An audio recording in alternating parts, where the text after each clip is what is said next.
수진아, 나 믿지? 우리 우정이 몇 년인데. 30년 지기 친구의 눈물을 믿었지만 돌아온 것은 평생을 바친 재산과 우정을 모두 잃은 절망뿐이었습니다. 모든 것을 포기하려던 그 순간 낡은 앨범 속 사진 한 장, 그녀의 잠자던 기억이 거대한 악의 흔적을 발견했습니다. 평범한 주부의 위대한 기억이 30년의 기록으로 거대한 악을 심판합니다. 그 통쾌한 순간을 함께 하세요. 서울의 한적한 아파트. 오후의 햇살이 창문을 통해 따스하게 스며들었습니다. 김수진의 거실은 언제나 이 시간이면 부드러운 빛으로 채워졌습니다. 그녀의 거실 한쪽 벽을 가득 채운 것은 30년 세월이 고스란히 담긴 수십 권의 앨범이었죠. 손끝으로 앨범 페이지를 천천히 넘기는 수진의 표정은 평온했습니다. 결혼 전 신문사 자료실에서 사진 아키비스트로 일했던 그녀에게 사진은 단순한 추억이 아니었습니다. 인물, 시간, 배경이 정확히 기록된 사실의 역사였어요. 누가 언제 어디서 무엇을 했는지 그녀의 기억은 컴퓨터보다 정확했습니다. 앨범 속에는 30년 지기 친구 박선영과의 웃음이 페이지마다 가득했습니다. 대학 신입생 시절 우연히 같은 동아리에서 만나 서로의 결혼식에서 들러리를 서주고 아이들의 첫 돌잔치에 함께 울고 웃었던 순간들이 차곡차곡 쌓여 있었죠. 두 사람은 서로에게 가족 그 이상의 존재였습니다. 수지는 오늘도 선영이 좋아하는 대추차를 끓여놓고 기다렸습니다. 매주 수요일은 그들의 우정의 날이었으니까요. 다과상을 준비하며 그녀의 입가에 미소가 맴돌았습니다. 그러나 오늘은 약속된 시간이 한참 지나도록 선영의 모습이 보이지 않았습니다. 불안한 마음에 전화를 걸려던 그때 현관 초인종이 울렸습니다. 문을 열자 선영의 모습이 보였습니다. 그러나 평소의 밝은 미소는 온데간데 없고 눈가는 붉게 부어 있었습니다. 그녀의 손은 미세하게 떨리고 있었죠. 수진아, 미안해. 늦어서. 선영이 겨우 입을 열었습니다. 그녀의 목소리는 갈라져 있었고 평소의 차분함은 찾아볼 수 없었습니다. 수지는 직감했습니다. 무언가 심각한 일이 벌어졌음을 말이죠. 거실에 앉은 선영은 다급한 얼굴로 수진을 바라보았습니다. 그리고 마침내 떨리는 목소리로 말하기 시작했습니다. 희귀병을 앓는 딸의 수술비 때문에 매일이 지옥이라고요. 딸의 심장병이 악화되어 해외 수술이 시급한데 보험도 적용되지 않고 병원비만 수억이 넘는다는 것이었습니다. 선영의 눈에서는 절망의 눈물이 끊임없이 흘러내렸습니다. 그녀의 손끝은 차갑게 식어 있었고 숨소리는 불안정했습니다. 수지는 친구의 손을 꼭 잡아주었습니다. 그러던 중 선영이 조심스럽게 가방에서 서류 한 장을 꺼냈습니다. 아주 안전하고 수익성 높은 투자처가 있다며 이번이 마지막 기회라고 간절하게 설득했습니다. 수진아, 나 믿지? 우리 우정이 몇 년인데. 이건 절대 잃을 수가 없는 투자야. 친구의 눈물과 절박함 앞에서 수진의 마음은 흔들렸습니다. 평생 절약해 모은 전 재산을 내어준다는 것은 큰 결심이 필요한 일이었지만 30년 우정이 보증하는 일이었으니까요. 결국 수진은 통장과 도장을 꺼냈습니다. 선영은 울면서 수진을 끌어안았고 그날의 비는 밤새도록 창문을 두드렸습니다. 약속된 날짜가 다가왔습니다. 하지만 약속된 수익금은 들어오지 않았습니다.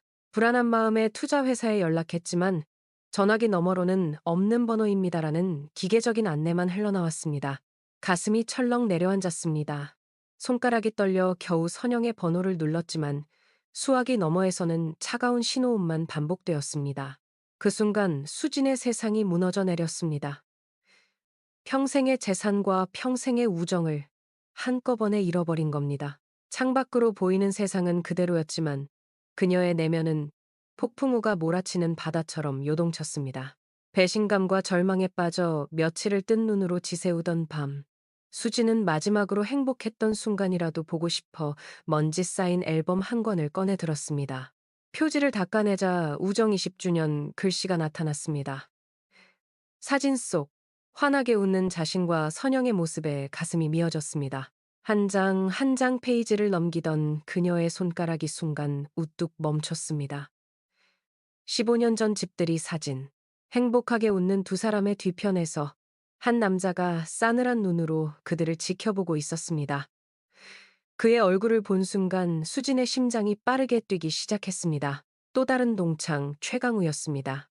왜 하필 이 사진에? 왜 하필 그가?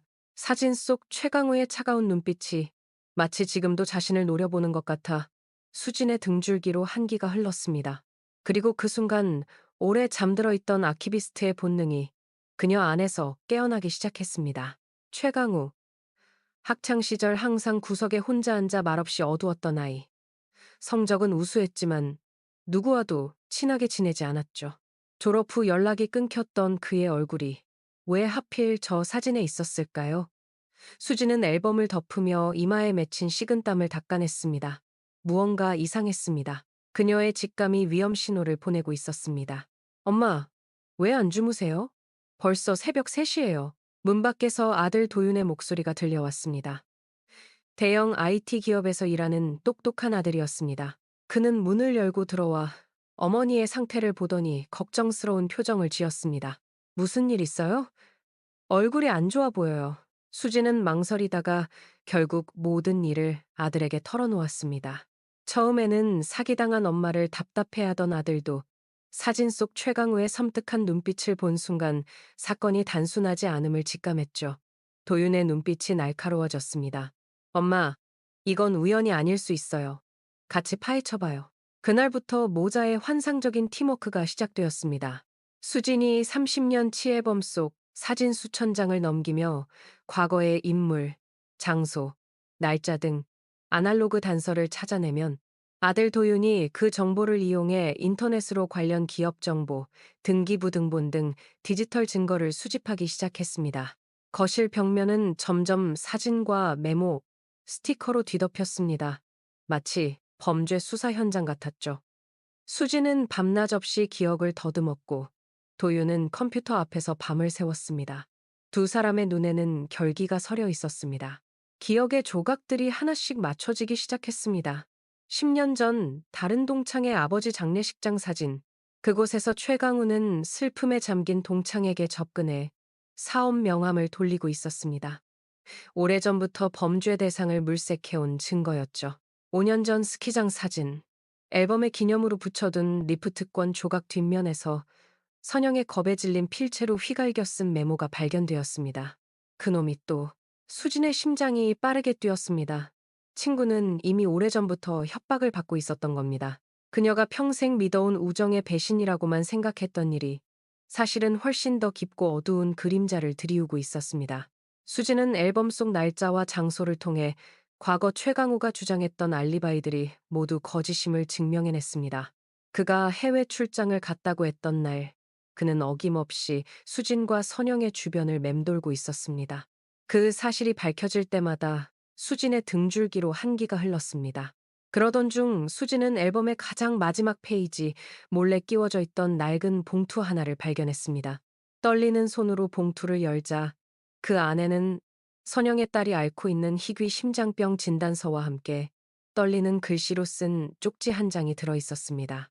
수진아, 미안해. 나 좀 살려줘. 쪽지를 읽는 순간 수진의 눈에서 뜨거운 눈물이 흘렀습니다. 그제야 모든 것이 이해되었습니다. 친구의 배신은 이기적인 선택이 아니었습니다. 딸을 살리기 위한 절박한 외침이었던 겁니다. 수진의 가슴속에 뜨거운 분노가 일었습니다. 이제 그녀의 목표는 단순히 돈을 되찾는 것이 아니었습니다. 친구를 구하고 이 모든 비극을 설계한 흑막의 죄를 밝혀내야만 했습니다. 그녀의 눈빛이 달라졌습니다. 평범한 주부의 눈빛이 아니었습니다. 사냥감을 발견한 사냥꾼의 날카로운 시선이었습니다. 수진의 목표는 명확해졌습니다. 친구를 구하고 흑막 최강우를 법의 심판대에 세우는 것. 그러나 어디서부터 시작해야 할지 막막했습니다. 도윤은 어머니의 어깨를 토닥이며 말했습니다. 엄마, 우리가 먼저 선영 이모를 찾아야 해요. 그래야 정확한 진실을 알 수 있을 거예요. 수지는 고개를 끄덕였습니다. 하지만 선영은 여전히 전화를 받지 않았고 집에도 나타나지 않았습니다. 그녀를 어떻게 찾아야 할지 막막했죠. 도윤은 컴퓨터 앞에 앉아 무언가를 빠르게 타이핑하기 시작했습니다. 그의 손가락이 키보드 위를 춤추듯 오갔습니다. 잠시 후 그는 만족스러운 표정으로 고개를 들었습니다. 엄마, 찾았어요. 선영 이모가 지금 어디 있는지. 도윤은 선영의 딸 병원 기록을 추적해 그녀가 지금 어느 대학병원에 있는지 알아냈습니다. 수지는 아들의 능력에 놀랐지만 그보다 친구의 딸이 실제로 아프다는 사실에 가슴이 미어졌습니다. 선영의 말은 거짓이 아니었던 겁니다. 다음 날 수지는 병원을 찾았습니다. 중환자실 앞 의자에 지쳐 앉아 있는 선영의 모습이 보였습니다. 그녀는 수척해져 있었고 눈 밑은 다크서클로 가득했습니다. 수진이 다가가자 선영은 놀란 눈으로 고개를 들었습니다. 그리고 수진의 얼굴을 보자마자 그 자리에서 무너져 내리듯 흐느끼기 시작했습니다. 수진아, 나 정말 미안해. 네가 여기 올 줄은 몰랐어. 수진은 선영을 원망하지 않았습니다.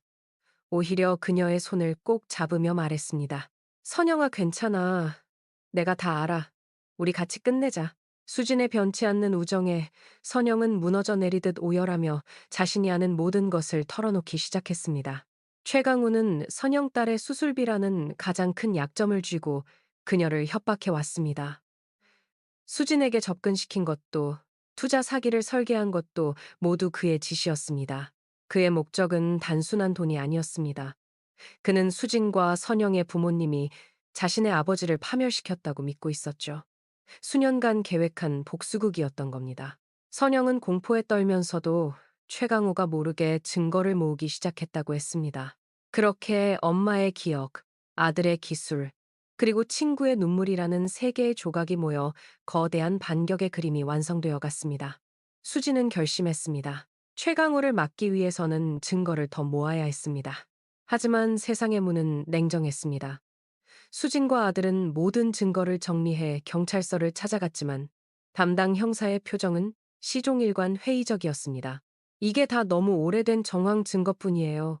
현행범이나 물증이 없으면 수사가 어렵습니다. 형사의 말투에서 어딘가 미묘한 불안이 느껴졌습니다. 그의 시선은 자꾸만 수진을 피했고 증거를 보는 듯 마는 듯 했습니다. 문득 깨달았습니다. 거대한 금융사기 조직의 우두머리가 된 최강우의 힘은 경찰 내부에도 미치고 있었던 겁니다.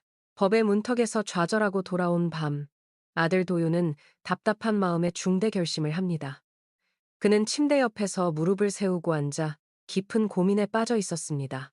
엄마, 이 방법밖에 없어요. 그는 대한민국 최고의 탐사보도, 방송국 시사 프로그램 게시판에 30년 추억 앨범이 밝혀낸 금융사기 조직의 실체라는 제목으로 제보 메일을 보냈습니다.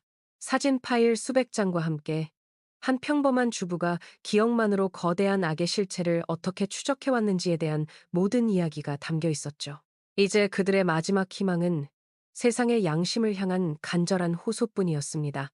수지는 창밖으로 보이는 어두운 밤하늘을 바라보며 속으로 기도했습니다.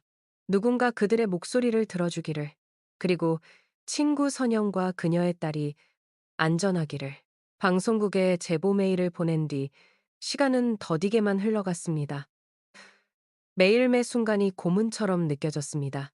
수지는 끊임없이 이메일과 전화를 체크했지만 아무런 소식이 없었습니다. 방송국에서도 병원에 있는 선영에게서도 소식이 없었습니다. 초조하게 연락을 기다리던 수진에게 먼저 찾아온 것은 희망이 아닌 절망이었죠. 그들의 움직임을 눈치챈 최강우의 반격이 시작된 겁니다. 엄마, 큰일 났어요. 어느 날 저녁 도윤이 창백한 얼굴로 집에 뛰어들어왔습니다. 그의 손에는 구겨진 종이 한 장이 들려 있었습니다. 아들의 회사에 익명의 투서가 접수된 것입니다. 도윤이 회사 기밀을 유출했다는 허위 사실이었죠. 회사는 즉시 도윤을 대기 발령 조치했고 그는 하루아침에 직장을 잃을 위기에 처했습니다. 다음 날 아침 강압적인 노크 소리와 함께 두 남자가 찾아왔습니다.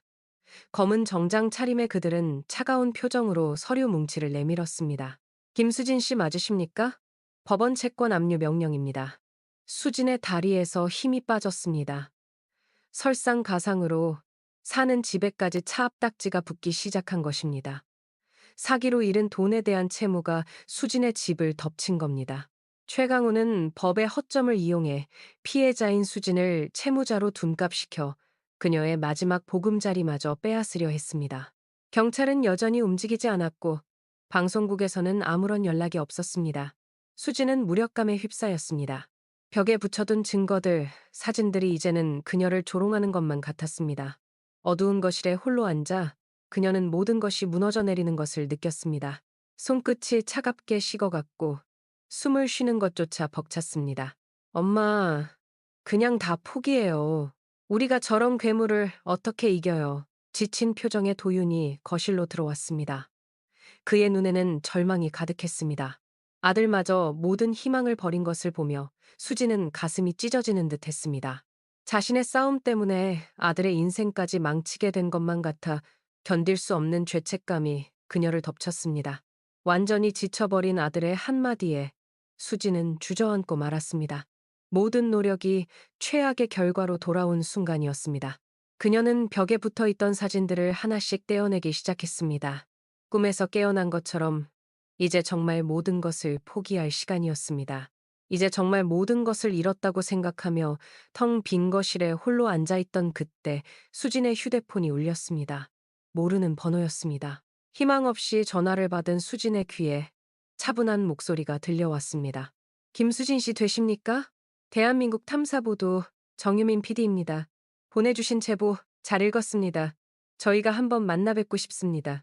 전화기 너머로 들려온 그 한마디는 꺼져가던 불씨를 다시 살리는 희망의 바람과도 같았습니다.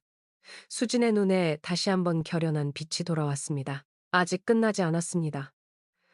싸움은 이제부터가 진짜였습니다. 탐사 보도팀과의 첫 만남. 방송국 회의실에 들어서는 순간 수진의 심장이 빠르게 뛰었습니다. 테이블 주변에는 날카로운 눈빛의 PD와 작가들이 둘러앉아 있었습니다. 그들 앞에서 수진은 담담하게 30년 치 앨범을 펼쳐 보이며 사진 한 장 한 장에 담긴 기억의 증거들을 풀어놓기 시작했습니다. 이 사진 2007년 5월 15일 친구 선영이 이사한 집들이 사진입니다. 그리고 여기 뒤에 보이는 사람이 최강우입니다. 그가 그날 초대받지 않았다는 것을 저는 확실히 기억합니다. 그녀의 비범한 기억력과 치밀한 기록에 베테랑 PD와 작가들은 혀를 내둘렀죠. 아들 도윤은 그 증거들이 디지털 정보와 어떻게 연결되는지 논리적으로 설명했고, 방송팀은 이 사건이 단순한 금융사기를 넘어 한 인간의 뒤틀린 복수극임을 직감했습니다. 정 PD의 눈빛이 달라졌습니다. 처음에 회의적인 표정은 사라지고 이제 그의 눈에는 사냥감을 발견한 기자의 예리함이 빛나고 있었습니다. 김수진 씨, 이건 단순한 금융사기가 아닙니다. 방송으로 꼭 세상에 알려야 할 이야기예요. 방송 제작이 결정되자 수진과 아들은 새로운 희망을 품고 마지막 도전을 준비했습니다. 이제 그들은 혼자가 아니었습니다. 대한민국 최고의 탐사보도팀이 그들과 함께했습니다. 방송팀은 최강우의 과거를 추적하기 시작했습니다. 그의 아버지가 운영했다던 하청 공장의 옛 직원들을 수소문했고 수십 년 전의 회계장부를 찾아냈죠. 카메라를 든 취재진은 먼지 쌓인 창고에서 오래된 서류철을 꺼내고 노년의 증인들을 인터뷰했습니다. 그 과정에서 충격적인 진실이 드러났습니다. 최강우의 아버지는 억울하게 부도를 맞은 것이 아니었습니다. 오히려 그가 회사 돈을 횡령해 도박으로 탕진했고 그 사실을 알게 된 수진과 선영의 아버지가 끝까지 그를 도우려 했다는 사실이 밝혀진 겁니다. 최강우가 평생 믿어왔던 아버지의 복수는 사실은 아들의 무지에서 비롯된 거대한 망상이었습니다. 수진의 눈에서 뜨거운 눈물이 흘러내렸습니다.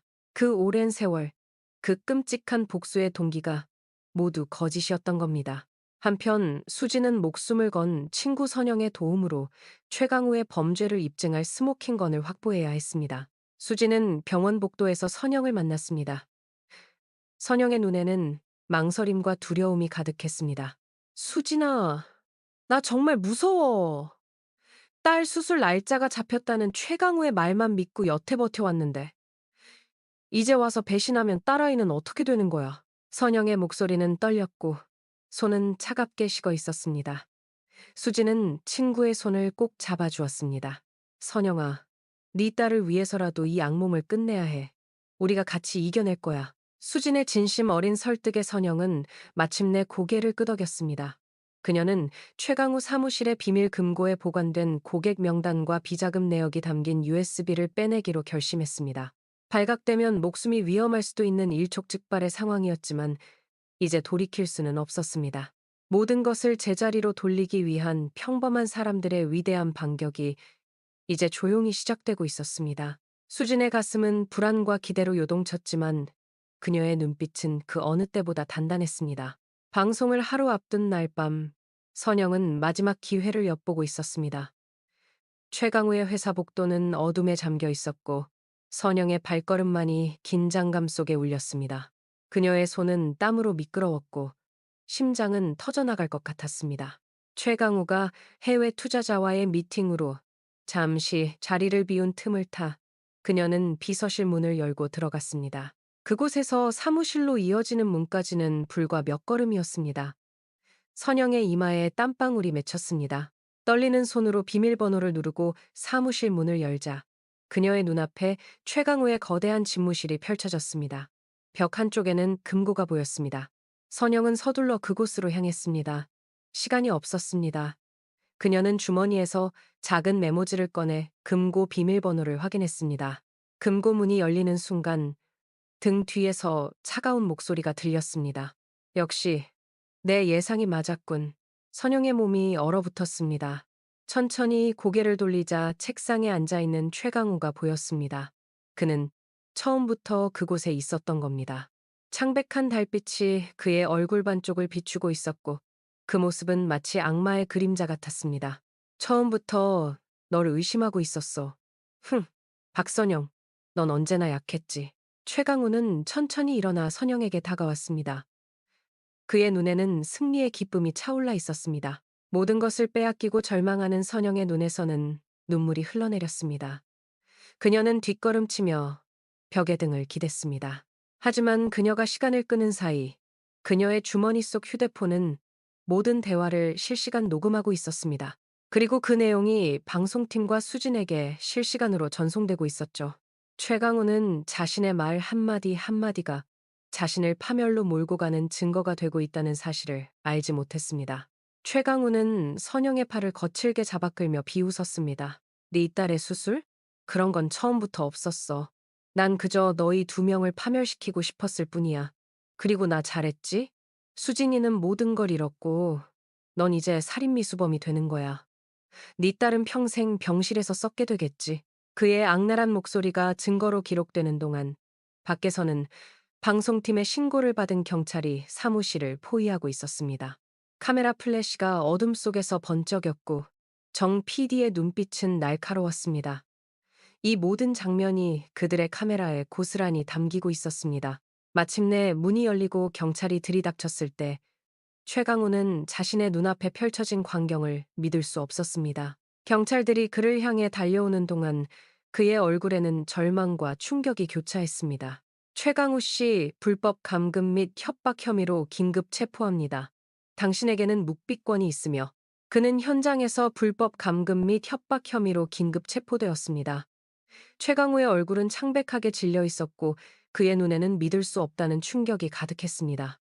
그가 30년간 계획한 복수극은 한순간에 물거품이 되어버린 것입니다. 선영은 구석에 쓰러져 있다가 뛰어온 수진의 품에 안겨 울음을 터뜨렸습니다. 두 친구는 서로를 꼭 껴안은 채 30년 만에 진정한 해방을 맞이했습니다. 그들의 눈물은 이제 슬픔이 아닌 모든 고통을 이겨낸 승리의 눈물이었습니다. 다음 날 저녁, 전국의 TV 화면이 일제히 깜빡였습니다. 대한민국 탐사보도 프로그램은 기억의 증거라는 제목으로 지난 수십 년간 이어진 최강우의 추악한 범죄를 낱낱이 고발했습니다. 방송은 한 평범한 주부의 놀라운 기억력으로 시작되었습니다. 30년간 모아온 앨범, 그 속에 숨겨진 치밀한 악에 오늘 밤 기억만으로 거대한 금융 사기범을 붙잡은 한 주부의 놀라운 이야기를 전해드립니다. 수진의 앨범 속 사진들이 결정적 증거로 제시되었고 선영의 목숨을 건 고발 음성 파일이 전국에 방송되었습니다. 그 순간 시청자들의 집단 분노가 폭발했습니다. SNS는 순식간에 최강우를 향한 비난으로 가득 찼고 사람들은 금융사기의 또 다른 피해자들이 나설 것을 촉구했습니다. 방송 말미에는 최강우 아버지의 횡령 사실과 오히려 그를 도우려 했던 수진과 선영 아버지의 이야기가 공개되었습니다. 최강우가 평생을 바쳐 이룬 복수극은 결국 자신의 아버지를 2번 죽이는 비극으로 막을 내렸습니다. 한 평범한 주부의 위대한 기억이 거대한 괴물을 심판대에 세운 순간이었습니다. 방송의 파장은 거대했습니다. 여론은 들끓었고 검찰은 즉시 특별수사팀을 꾸려 최강우의 금융사기 조직 전체에 대한 수사에 착수했습니다. 수진이 앨범을 통해 제시한 증거들은 수사의 방향을 잡는 결정적인 역할을 했고, 선영의 증언과 USB 속 자료는 그의 범죄를 입증하는 스모킹건이 되었습니다. 검찰청 브리핑룸에는 수많은 기자들이 몰려들었습니다. 특별수사팀장은 엄숙한 표정으로 발표했습니다. 최강우의 범죄 조직은 지난 15년간 전국적으로 약 3천여 명의 피해자를 양산했으며 피해액만 1조 원에 달합니다. 검찰은 이번 사건을 철저히 수사하여 최강우의 제국은 모래성처럼 무너져 내렸습니다. 조직원들은 줄줄이 체포되었고 그가 숨겨두었던 천문학적인 규모의 범죄 수익금도 모두 동결되었습니다. 법정에 선 최강우는 마지막까지 자신의 죄를 뉘우치지 않았습니다. 그의 눈에는 여전히 증오의 불꽃이 타오르고 있었죠. 하지만 수진의 앨범이 증명하는 30년의 기록 앞에서 그의 모든 변명은 힘을 잃었습니다. 결국 그는 법정 최고형을 선고받았고 그의 모든 재산은 피해자들에게 돌아가게 되었습니다. 범죄에 가담했던 선영은 수사에 적극 협조한 점과 협박에 의한 범행이었음이 참작되어 집행유예를 선고받았습니다. 그녀는 2번째 기회를 얻게 된 것입니다. 가장 극적인 기적은 선영의 딸에게 찾아왔습니다. 방송을 통해 모녀의 안타까운 사연이 알려지자 전국 각지에서 후원금이 쇄도하기 시작했습니다. 병원 복도는 선영의 딸을 위한 응원 메시지와 꽃다발로 가득했고 그녀의 병실 창문으로는 오랜만에 환한 햇살이 비춰들었습니다. 선영 씨, 좋은 소식이 있습니다. 주치의가 환한 미소로 들어섰습니다. 그의 손에는 기쁨으로 가득한 얼굴이 담겨 있었습니다. 익명의 독지가가 미국 하버드 병원의 최신 수술 전액을 지원하겠다는 의사를 밝혔습니다. 이번 주에 출국하셔서 수술 받으실 수 있을 것 같습니다. 선영은 그 자리에서 주저앉아 울음을 터뜨렸고 옆에 있던 수진도 함께 눈물을 흘렸습니다. 기적이었습니다. 한 사람의 뒤틀린 복수심이 만든 비극은 또 다른 수많은 사람들의 선한 마음이 모여 기적으로 마무리된 것입니다. 슬픔의 기록이었던 앨범은 마침내 정의를 실현하고 새로운 희망을 싹 틔우는 보물이 되었습니다. 수지는 앨범을 조용히 품에 안았습니다. 그것은 이제 단순한 추억이 아닌 용기와 진실의 상징이 되었습니다. 1년 후 수지는 예전과 같은 평범한 일상으로 돌아왔습니다. 그녀의 아파트 거실에는 여전히 앨범들이 가득했지만 이제 그 속에는 새로운 희망의 순간들이 담겨 있었습니다. 되찾은 재산으로 그녀는 더 넓은 집으로 이사할 수도 있었지만 30년의 추억이 깃든 이곳을 떠날 마음은 없었습니다. 수지는 되찾은 재산의 일부를 떼어 새 출발을 하려는 친구 선영의 재기를 묵묵히 도왔습니다. 선영은 미국에서 성공적으로 수술을 받고 건강을 되찾은 딸과 함께 새 삶을 시작했고 2사람의 우정은 그 어느 때보다 깊고 단단해졌습니다. 수진의 사연은 주부의 위대한 기억력으로 화제가 되어 그녀는 금융사기 피해자들을 돕는 시민단체의 상담가로 활동하며 제2의 인생을 시작하게 되었죠. 그녀의 상담실에는 늘 도움을 청하는 사람들의 발길이 끊이지 않았습니다.